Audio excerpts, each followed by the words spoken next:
So I'm Laura, and so today I've got slightly, to me at least, tricky task of giving what is meant to be a lecture for the Eating, Weight and Behaviour Change unit, but also trying to give a public talk to raise eating disorder awareness.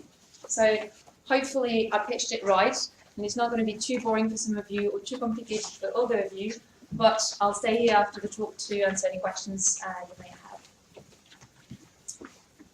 So before I start anything, so if you feel distressed after this lecture, so you can come and talk to me to discuss things that may bother you. You can also contact Restored, a local eating disorder charity, BEAT, the UK National Eating Disorder Charity, and also the Student Wellbeing Service for students here at BU, or contact your GP. So at the end of the talk, I'm going to leave that slide on, so if you wanted to take note and phone numbers, etc. So today what we're going to be talking about is first I'm going to introduce some concepts. So for those of you who didn't have the lectures before, I'm just going to briefly introduce what eating disorders are, but also I'm going to introduce what are emotions and what is emotion regulation. Then second, we're going to discover how emotions can affect your eating and vice versa, so how eating can also affect your emotions. Then we're going to look at emotional functioning in eating disorders, so how do they regulate their emotions and how do they experience emotions. And finally at the end we're going to see, quickly touch about what is the role of emotions in eating disorders. So first, definitions. So eating disorders, so the DSM-5, which is the Diagnostic Statistic Manual of Mental Health Disorders, which is what we use to classify and diagnose mental health disorders. They define three main types of eating disorders. One is anorexia nervosa, and you've got two subtypes. One is the restrictive subtype, and one is the binge purge type. And together, anorexia nervosa represent about roughly 50% of all eating disorders. Then you have bulimia nervosa, and that represents about 45% of all eating disorders. Binge eating disorder, which is new in the DSM-5, so in the DSM-4, the previous version, binge eating disorder was not recognized as an individual eating disorder. And then the last category would be all the specified feeding or eating disorders that do not fit in the three first categories, but are still considered eating disorders. So briefly explaining eating disorders. So some common symptoms are extreme concern with body weight and shape. So individuals with an eating disorder tend to evaluate how they look in their self-worth. So their body shape and weight is equivalent to their self-esteem. They tend to think that if I'm fat, well, people will like me. And so this is kind of what we see in eating disorders. And sometimes they also have distorted body image, which is called body dysmorphia. So this is what we can see in this picture.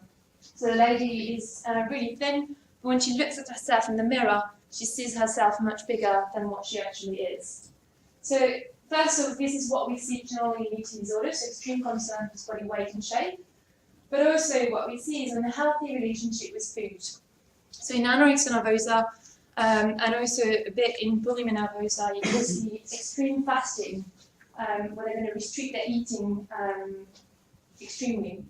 Then binging, most present in bulimia nervosa, binge eating disorder, and anorexia nervosa, binge purge type.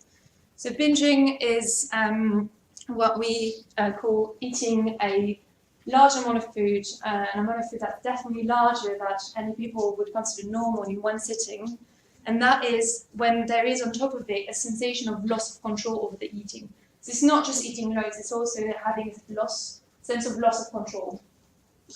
Then in bulimia nervosa and in anorexia nervosa binge purge type, you also have purging or all the compensatory mechanism to compensate from the binge that they had. Individuals with an eating disorder with bulimia nervosa and anorexia nervosa binge purge type tend to purge to make themselves sick, or have all the compensatory mechanisms such as doing excessive exercise to burn all the calories. And also they have this obsession with food that you can see in all eating disorders. Right, so this is just to give you an idea of what eating disorders are like for the person who experienced them. I'm not going to read the slide out loud because I know it can be quite distressing for some people. So you can read it if you wanted to, you don't have to. But this is just to show you how kind of like eating disorders are not really what people would think about what they are. And it's so complicated, and the relationship with food is really complicated. So anyways, I'm going to give you a few seconds to read that, if you want to.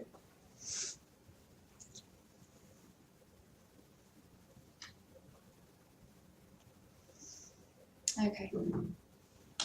Oops, sorry. So, eating disorders. So this was just kind of like a brief summary of what eating disorders are like. But what I hope I convey is that eating disorders is so much more complicated than what the media would portray. And this is like not the stereotype of young girls who want to look thin, just to look like all these models in these magazines. It's so much more complicated than that, and there's so many factors that play a role in eating disorders. And today the factor that I'm going to be developing a bit more is the role of emotions in eating disorder. That's quite often overlooked, even in research actually. So now let's go into emotions. So what is an emotion?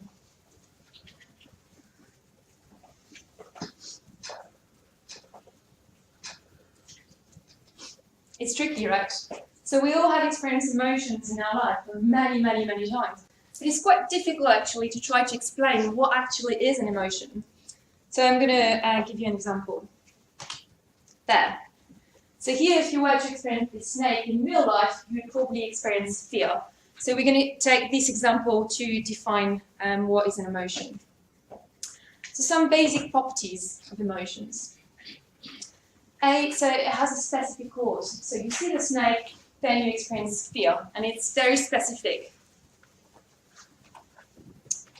It is brief, so it doesn't last very long. So this is compared to mood, that doesn't really have a specific cause. So you might just wake up one morning and feel a bit grumpy or a bit in a sad mood, but you can't really kind of pinpoint to the specific cause that is explaining your emotion or your mood.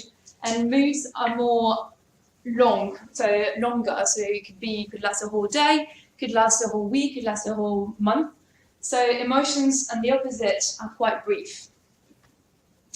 And emotions can help you achieve goals. So if you're feeling happy about something, you're going to be more motivated to learn or to attend this lecture today. And so emotions can help you do that. And so there are different components of emotions. So you can see behavioral component. So for instance, if you were to see a snake, you would probably experience like some fear on your facial expression, but also on your body movement, and also in your voice. So this is all kind of behavioral outcomes of emotions. Then you also have physiological component. So your heart rate, if you were to encounter that snake, your heart rate is going to go up. And so this is more physiological aspect. And the last aspect of emotion is experiential. This is really difficult to measure in research. This is how it means to you to have seen that snake, how it means to you to experience this emotion. And so it's really difficult to quantify or even to describe.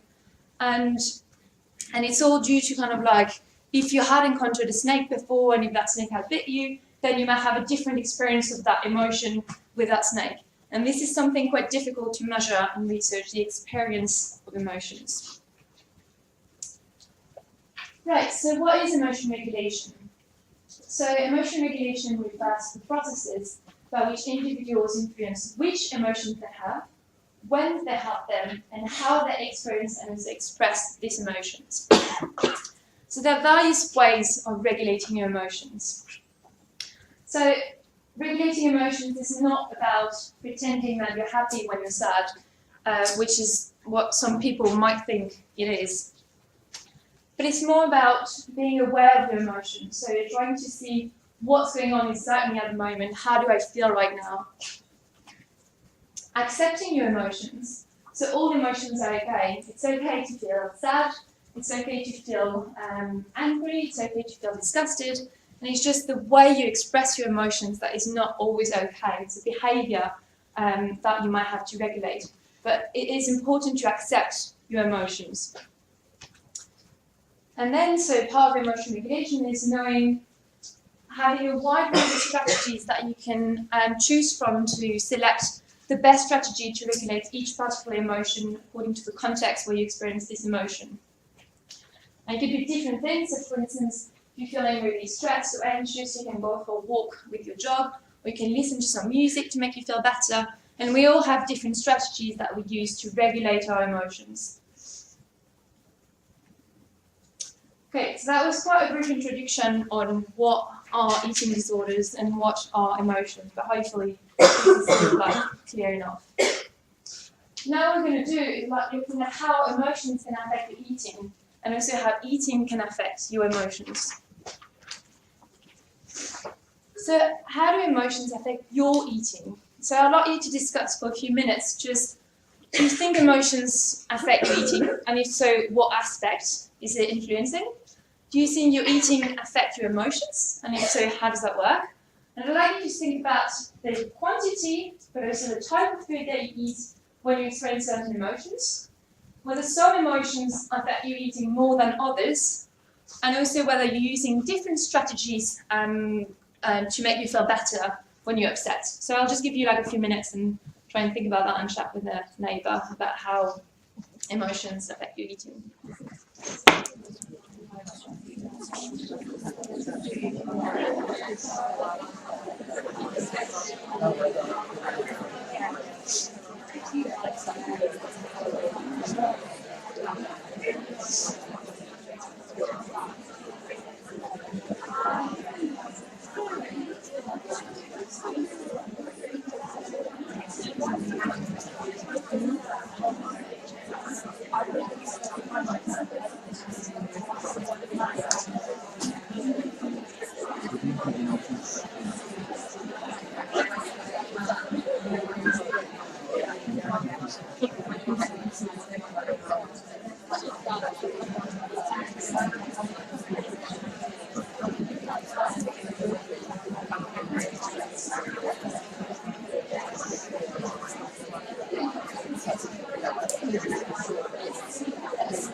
Okay, so you all probably had some time to think about how emotions can affect eating and how eating may affect emotions. And now I'm going to briefly show you some studies that showed how it works in a lab context. So this research team decided to look at how emotions can affect eating. So they asked participants to not eat for 2 to 8 hours to make sure that they would be quite hungry before coming to the lab. And then they induced emotions in these participants. So the various way of inducing emotions in participants, so what they used is movies. So they had a movie to induce joy, and that was a part of When Harry Met Sally. Then they had a movie to induce sadness, that was part of The Champ. And then they had again movies to express, to induce anger and fear.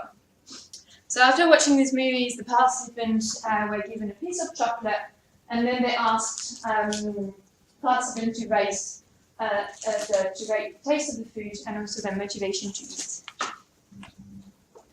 And so what they found is that the chocolate tasted differently after each movie.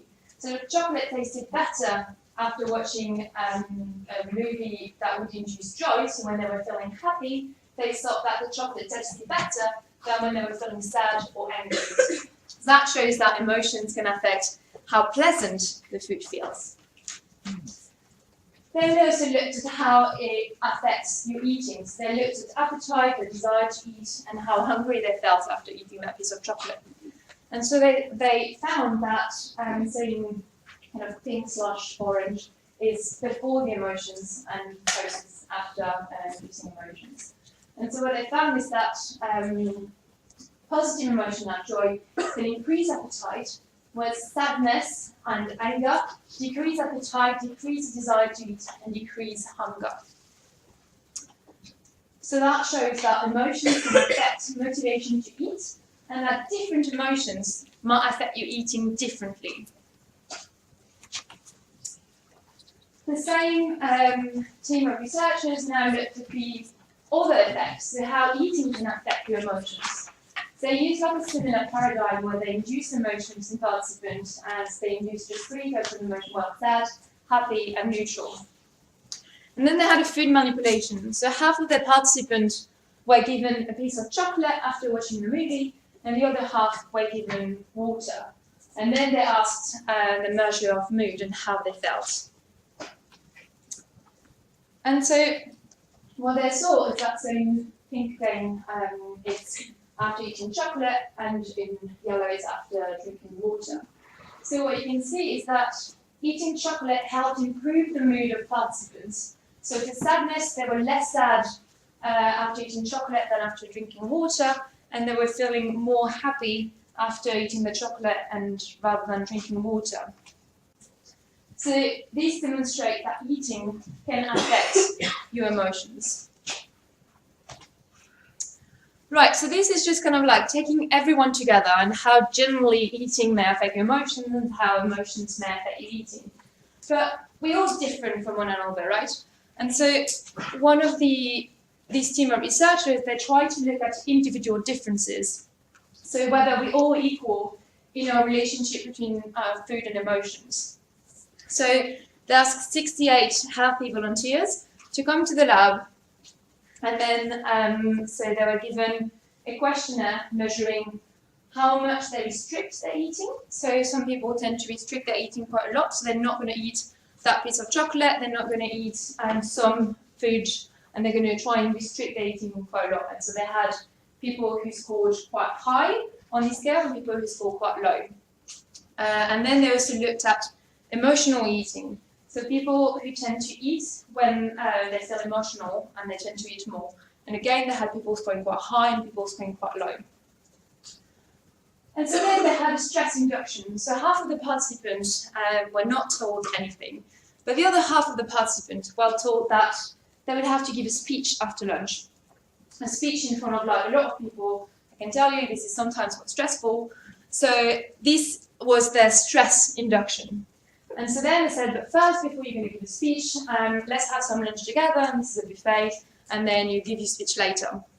So then they looked at how much food they ate and what type of food they ate according to whether they were in a stress condition or no stress condition. So first, for people restrained eaters, so people who tend to restrict their eating. So for the control group who didn't experience stress, you can see that people who usually do not restrict their eating, they ate more compared to the people who usually restrict their eating. And that makes sense, because if they tend to restrict their eating, they're going to eat less in the buffet. But what's really interesting is that in the stress group on the left, so the people who thought that they would have to give a speech after lunch, the individuals who tend to restrict their eating ate a lot more compared to the people who usually do not restrict their eating. So emotion had a different effect on people who usually restrain their eating and people who usually don't. That was for restrained eaters. Now for emotional eaters, so it was not the quantity of food that changed, but it was the type of food that these people tended to choose. And people who are high emotional eaters, when they were put in a stress situation, so here they tended to eat a lot of sweet and fatty food, a lot more than when they're not in a stress condition, and a lot more than compared to people who are not emotional eaters. So that shows that we're not all equal, and that individuals who tend to restrain their eating eat more under stress conditions, and that people who usually are emotional eaters are going to eat more sweet and fatty food under stress conditions. Right, so this is a summary, and for the students in this unit, I highly recommend you read this article, and there is a reference list on my BU. Now, summarised pretty well the literature, so I just gave you like a few examples, but this review paper gives you a good summary of the literature on how emotions affect eating.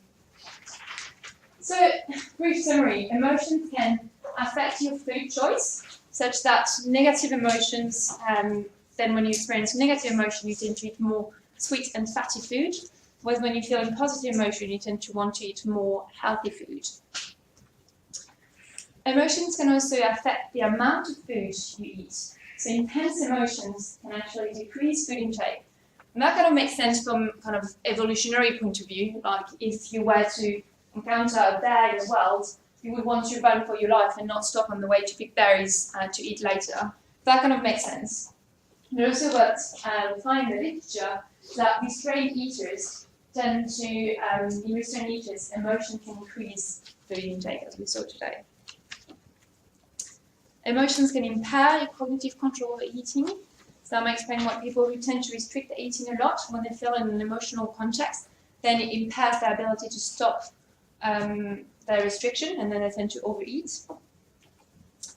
And also emotions can regulate your emotions. This is the two-way relationship. And as we saw today, there are individual differences.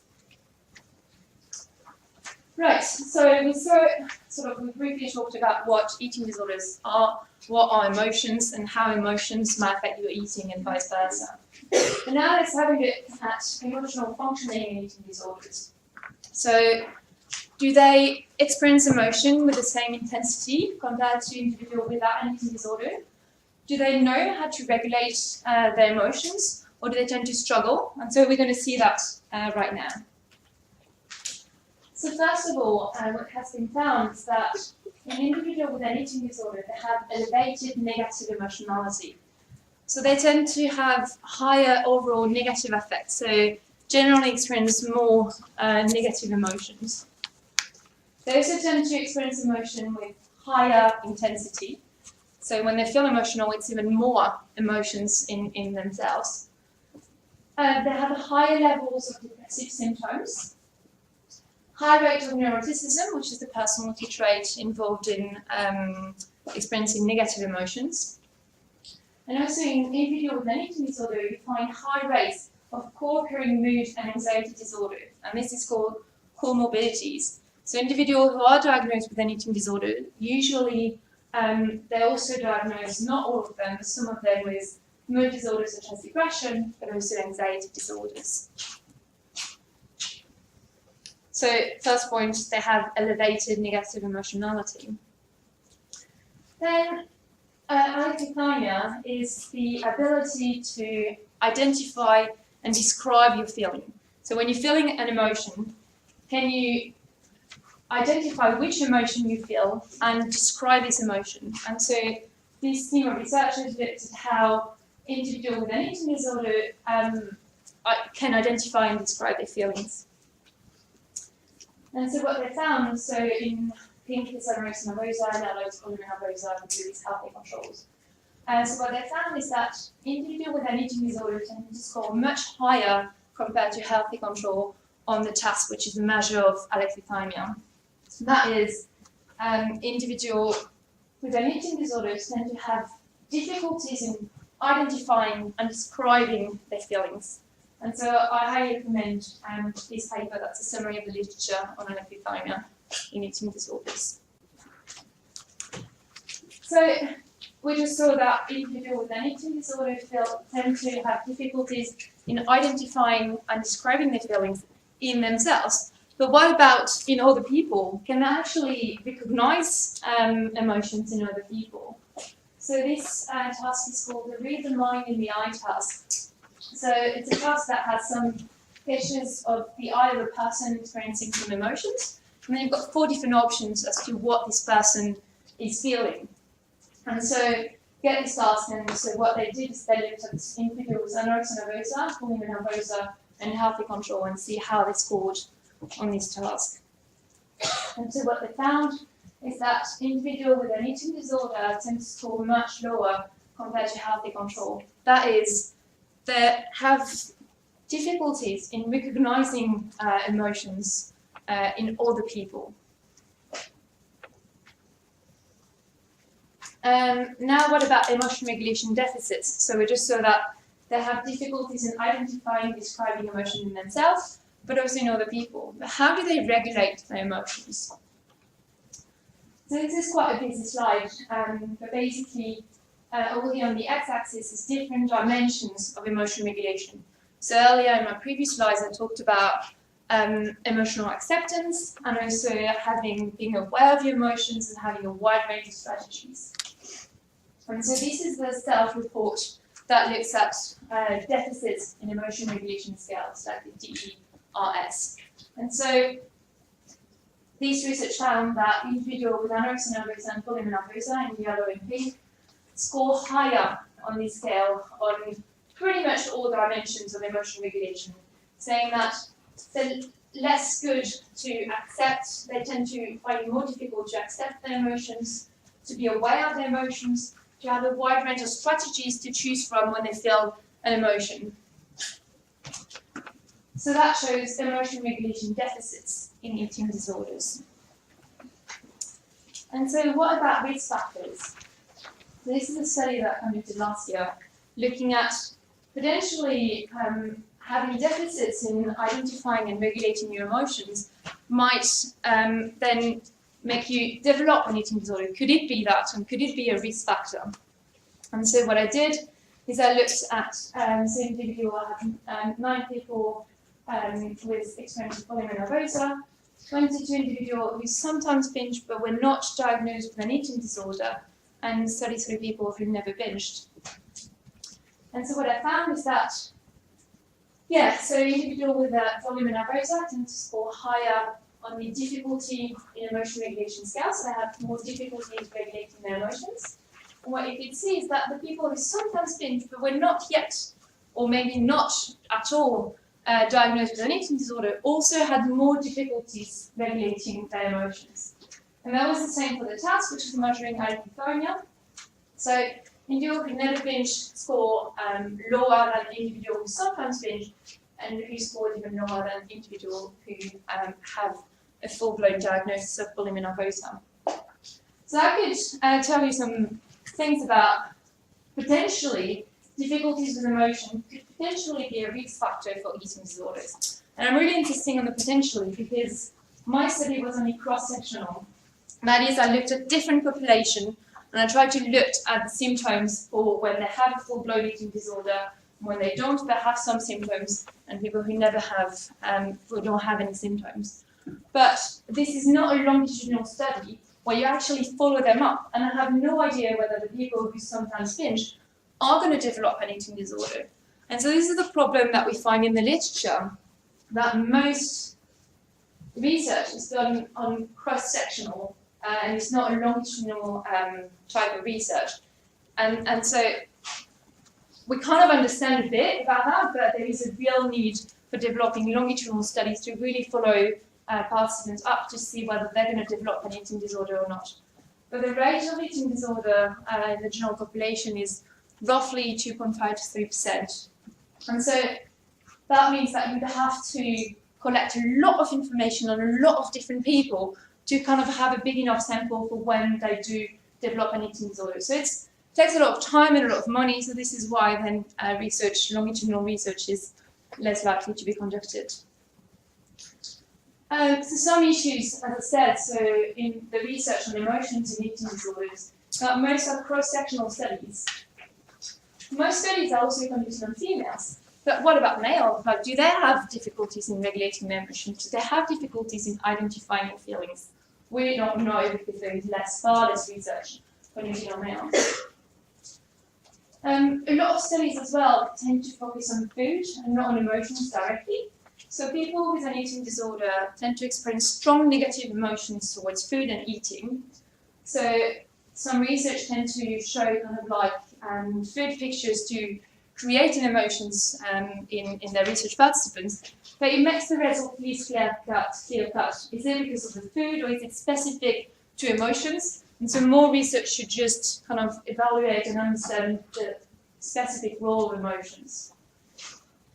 And also, a problem that we find in the literature is that we have very rare experimental studies. So, for instance, there is no explicit emotional regulation task that has been developed for individuals with an eating disorder. And most studies rely on self-report. And so, self-report is kind of like tricky in general because it can be very biased. because when you complete a questionnaire, we all tend to do that. You kind of want to answer the question that you think is the right answer, what people want to hear. So there's a bias in there anyways in self-report. But it's even more, you would think, with individuals who have Alexithymia. So they have difficulties in identifying and describing their feelings. Then if you ask them questions about, well, how do you feel right now? It's kind of, it doesn't really make any sense. So we really do need to have more than just self-report and create tasks to really have more objective measures of emotions. And so this is sort of like what I'm trying to do in my research. So as I showed you earlier, so emotions have a specific cause, and then so it tends to go to close to emotional experience, so how you feel, and then it goes to the behavior, how you act with how you feel.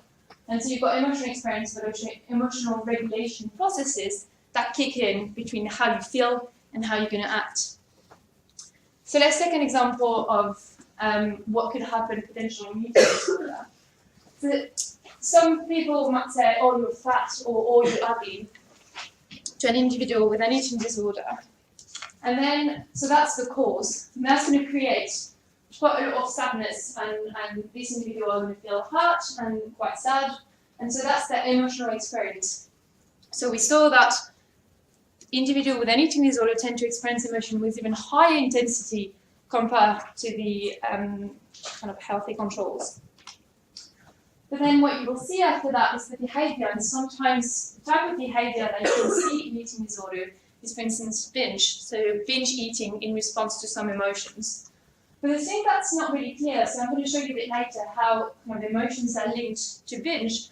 The thing that's not really clear is it just due to the fact that they experience emotions with high intensity, or is it because they tend to have difficulties finding the best strategies to regulate their emotions? So it's not clear what exactly is happening and what is the reason for the outcome that you will see, that is the binge, but what exactly is happening. And as I said, self-report are not the best way to do that. So what I'm trying to do is looking at brain activity to have more objective measures of how the brain is kind of like experiencing the emotion, the attention that is put on the emotion, and all kind of emotional regulation processes that are happening in the brain to explain this behavior. So this is, my research. So summary of emotional functioning in eating disorders. So we saw that individuals with an eating disorder tend to have heightened negative emotionality, so experience more negative emotions and with high intensity. Individuals with an eating disorder tend to have difficulties in identifying and describing feelings, in recognizing emotions in others, but also in regulating their emotions. And all that could potentially be a risk and maintenance factor for eating disorders. Right, so now the last part of the talk. We saw that emotions can affect eating, eating can affect your emotions. Individuals with an eating disorder tend to have difficulties with their feelings. So what exactly is the role of emotions in eating disorders? So here I'm just going to be presenting briefly some affective models for eating disorders. So there's lots of models to try to explain why individuals develop an eating disorder and what maintains the eating disorder. So I'm not going to go through all the different models, but right now I'm just going to be presenting the models that take into account emotions. So there's different theories about how emotions might play a role in eating disorders, and particularly in binge eating. So first theory could be escape from awareness theory. So this theory tends to see that binge is used to narrow attention to the immediate environment to avoid negative thoughts about self. So if you feel pretty bad about yourself and you feel like your work's not going well, your relationship's not going well, and so they explain the binge eating behavior as a way to narrow attention so that they don't think about all the things that's not going well in their life, and they tend to binge, and so at that moment they only think about the binge and not anything else. Another theory is called the masking theory. So this theory seems to explain binge that might serve as an attribution for negative affect. masks all the problem. So in this theory, they say that negative emotions can be blamed on binge eating, which is perceived as more tolerable than other aspects of one's life. So again, so they feel pretty bad about their whole life, relationship, work, anything, then by binging, then they attribute their negative affects to, oh, I felt pretty bad right now just because I'm binging and not because my life is going as a whole pretty badly. So then it's like masking the emotions and attribute negative thoughts to the binge. And another model looks at affect regulation model. So in this model, it's thought that binge might be used to regulate emotions and decrease negative affects. So when individuals feel pretty bad about their life or an event, or someone said, oh, you're really fat, and so that makes them feel pretty sad, then they might binge to regulate their emotions. So we saw that the individual with an eating disorder tend to have restricted amount of strategies that they can use to regulate their emotions. And so one possibility is that then this individual would use binge as a way to regulate their emotions and feel slightly better. So I'm not going to have the time to go through all the different models, but you can read about them and it's in the reading list. But I'm just going to present two research that looked at, the first one looking at how negative affect is indeed a precursor of binge eating behavior. So this research looked at individuals with binge eating disorder. And so what they did is they conducted emotional momentary assessment, EMA. So before we had the EMA, what happened is that then, so you reached out before, so how last time you had a binge, how did you feel, and do you think it was because of an emotion, and do you think it helped you regulate your emotions? This is all based on memory. And so what this new research is using is emotional momentary assessment, where they have reminders on their phone or on a beeper that reminds them 6 times a day how do they feel, whether they're binge or not, and how do they feel after the binge. And so it's kind of in the moment, so you can really see what is the trigger of a binge and how the binge is helping with emotions. And so first of all, what they found is that about 50% of all the binge that they had that were recorded in this experiment were due to how they felt. So participants reported that they decided to binge because they felt negative emotions. About 20% of the binge were explained by the fact that individuals had broken a food rule, and so they were like, well, I may as well binge now. 14% were due to hunger, so individuals were feeling hungry, and they decided to eat and that turned into a binge. And about 20% were unknown, they couldn't really tell what was the reason of their binge. And so what we saw is that negative affect and negative emotion is indeed a clear precursor of binge eating disorder. But what we showed as well is that, so in pink is how they felt when they were not binging. In yellow, it's how they felt just before binge, and in blue, it's how they felt just after binge. So you can see that just before binge, you can see the negative emotions increasing and positive emotion decreasing. But what they found is that after the binge, they felt even more negative emotion and less positive emotion. So that does not really support the affect regulation hypothesis, which suggests that when they binge, then they tend to have lower level of negative emotion because binging is used to regulate emotions. And that could potentially explain masking theory or escape from self-awareness. So I'll let you read this paper to have more details about how it explains these two theories.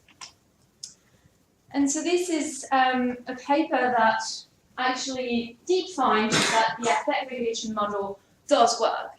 And so they conducted this research on individuals with bulimia nervosa, and they did something similar, the emotional momentary assessment, where they asked 7 times a day, and after each episode of binge and purge, how individual felt, and whether they binge and purge or not, and over 2 weeks. And so what they found actually is that from 4 hours before binge up to here, binge episode, negative emotions such as guilt, fear, sadness, and hostility increased, so the individual felt more and more negative up to the binge episode.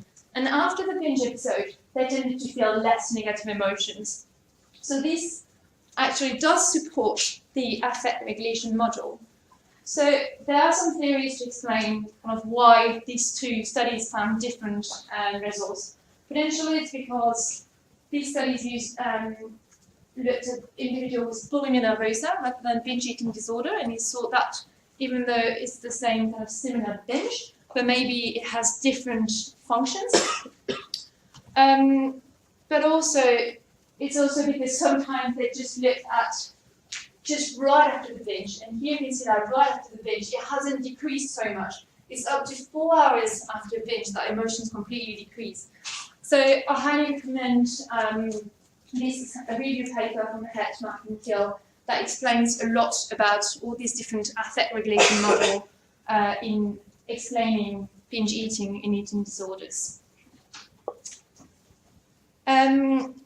So briefly, so here I showed you quite a lot about how emotion seems to play a really important role in eating disorders. So most of the treatment actually do not take into account emotions. So there are treatments, the main treatment for bulimia nervosa, for instance, is CBT, which is cognitive behavioral therapy.